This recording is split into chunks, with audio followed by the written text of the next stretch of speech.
Is it not fascinating how teenagers manage to get certain aspects of the world without being explicitly told about those aspects? But you have intellectuals, members of the press, or academics who are so smart that they completely don't understand how the world works anymore. So the current conversation that happens on the internet is whether or not a girl streamer is trying to be sexy on purpose in order to attract people, or she just happens to have a good body, and because other people perceive her to be sexy, she is now getting harassment, right? Because you get like this dumb take from Twitch saying being found to be sexy by others is not against our rules. All right. If I were to be streaming like this, like I move all the way back. Let me just show you how they stream. All right, like not everyone obviously, but like some. So if I were to move all the way back, right, and I crack my legs open like this, and I'm streaming like, would you consider it to be normal? Would you consider that the mouse and keyboard is way over there? I can't even reach it. I can't even see the chat. I need glasses for this shit. Do you think this is how people stream? Do you think this is how people play video games? Huh? Like, okay, no, let me tell you what I want to say, all right? I don't mind if a person wants to use their body in order to make cash. I think that a man which would have a deep voice and a pleasant radio voice is going to be able to make more money on YouTube than someone with a squeaky voice like myself, okay? Like, that is his asset. I don't think he needs to hide his voice or pretend that he doesn't have a good radio voice just so that he can be on par with everyone else. No, that is, an asset that he has, and he has all the right to monetize it. And if you're a lady which has like some really interesting personality, let's put it like that, and you want to show it to people, that's fine. What I don't like is when people use the personality and then pretend to be innocent. Then they pretend like, oh, I don't know what you're talking about, tee-hee-hee. And I also hate that a lot of these ladies also advocate for feminism, right? Like, there is literally a lady on Twitch who did an art piece painting her boobies, and the same lady complained about E3 booth girls because the company is sexualizing and is exploiting them, right? But for some reason, Twitch isn't sexualizing and exploiting her art piece with people giving money and donations and Twitch taking a cut. No, that's fine, okay? If Twitch takes a cut, that's progressive. If you have a corporation that hires a couple of ladies to sell a product, that's exploitation.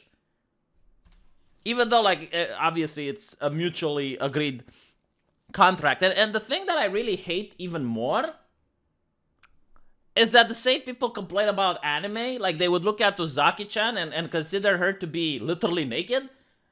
But they're not complaining about the Twitch girls. Like, this is what I don't get. Like, Twitch girls are off limits. You're not allowed to complain about them. But you're allowed to complain about video games that show sexy ladies. You're allowed to complain about anime that shows sexy ladies. And you're allowed to complain about the Grand Prix girls and the E3 booth babes and all the other people that don't have a voice to speak out and don't happen to work for Jeff Bezos.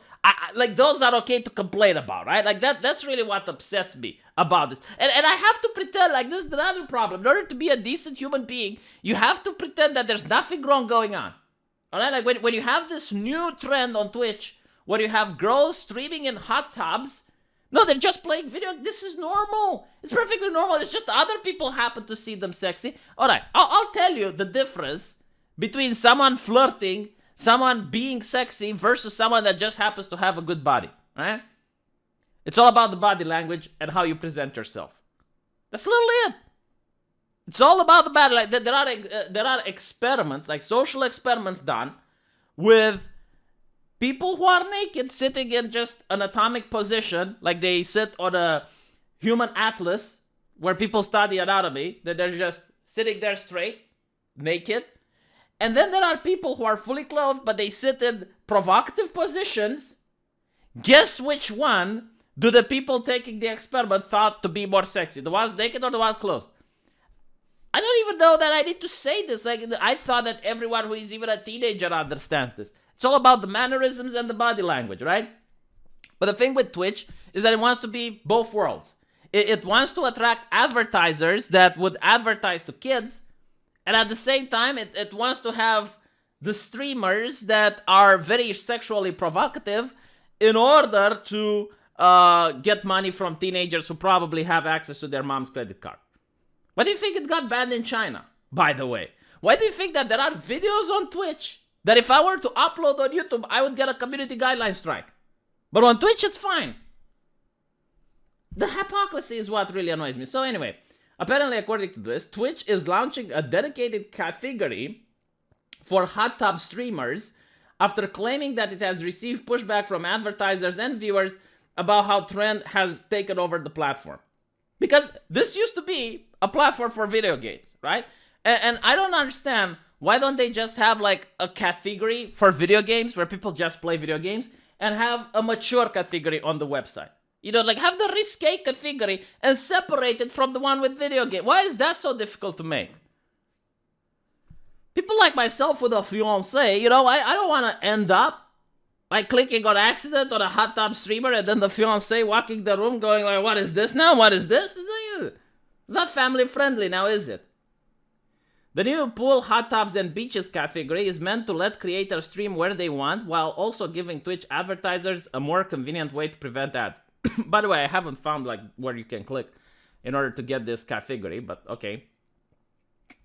Earlier this week, Twitch pulled advertising from some hot tub streamers without warning. In a statement to The Verge today, the company said this was a mistake. We did not alert impacted creators at the time, and we should have our creators rely on us. Oh yeah, like Twitch talking about creators relying on you. Dude, you run this website, the moderators, they run this website the same way an IRC chat room was ran back in the days. The moderators are gods. They can do whatever they want. They can create whatever rules they want out of their asshole. And if they want, they can just ban you for no reason. We still don't know why Dr. Disrespect got banned, for example. Like, everything is opaque. Everything is to a whim. Some people get to break the rules non-stop and they get a slap on the wrist. Other people get a broken taillight. Other people don't even break a rule. Like, if you think YouTube is bad, Twitch is 10 times worse. Twitch says its policies on what is and isn't allowed on the platform aren't changing. The company is not going to prevent people from streaming in hot tubs of swimmer. Of course they're not. Like, Twitch just wants to make money, and they realize that this is the money maker, so they don't have a problem with it. Sexually suggestive content remains banned. Context-appropriate clothing like bathing suits in a pool is allowed. Yeah. I just allow it. Just allow everything. I don't understand why you even try at this point to pretend it's like, oh, no. We don't want sexually suggestive content, but if you're in a pool, in a bathing suit, and you're doing the stream, because you have to understand, it's not like you have like one video of a girl going to a pool and just streaming a couple of minutes there. No. Like, there are now dedicated ladies that only sit in a bathtub, non-stop. You know, and that is their entire content. That is their entire channel. It's fine. I don't mind. But like, again, just say that you are okay with this. Stop calling it family-friendly content when you have the stuff on the platform. And stop pretending it's not sexual, because it is, okay? The same people who call Uzaki-chan problematic are the same people that are upset that I'm calling this problematic. It is problematic, all right? I'm using the lingo so you can understand what I want to say. Man, I managed to express myself perfectly now. It's problematic.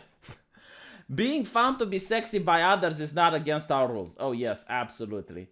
The post is a surprisingly direct message from a tech company laying out the competing interests and problems being faced in a situation that most other companies would address in a vague manner at best. No, this is not how you address the issue. All right? Like, you cannot explain why some girls would get banned, or hell, I guarantee to you, if a guy were to have a wardrobe malfunction, he would probably never return to Twitch again. Hot tub streamers tend to be women. Oh, tend to be. I am pretty sure that like 99.9% of them are women. And they've often faced sexist harassment from men. Oh, yes. When you give them super chats, is that the sexual harassment? When you give them the bits? When you give them the money, is that... Like, this is what really annoys me. All right, this is what really bothers me about this. It's not that they do it. It's that if you point out what they're doing, you're an evil person. Okay, you're a harasser if you point it out. Imagine like going to a strip club, you know, and you see the women there dancing, and you're pointing out, wow, like these women are being sexualized by the company. And a bouncer would be like, hey, sir, you should know that what these ladies are doing is gymnastics. And if you think anything else, you're a sexist and we don't want you here. It's literally like that. First and foremost, no one deserves to be harassed for the content they choose to stream. Oh, is that so? So if I go on Twitch and I start streaming some right-wing content, do I deserve to be harassed or no? Because I'm pretty sure the moderators would be the first that harass me. Like, how many times can they pull this card? I'm really curious because it's been going on for years now. Like, a lot of people point out, like, oh, look, these ladies, they're using their bodies in order to make money on a family-friendly platform. Can you please stop saying that the platform is family-friendly and just let everyone do it? No. Every single time they say, okay, what you're doing is misogynistic and you're harassing. All right. So when the same people are complaining about Bayonetta or Uzaki-chan, are they not harassing the artists? Are they not mocking the hard work of an artist? How is it different if someone is mocking the hard work of a hot tub streamer, right? Like, they're not pointing about her, they're pointing about her content, right? How is it different? Let me know in the comment section. I'm really curious. Talk to you guys there.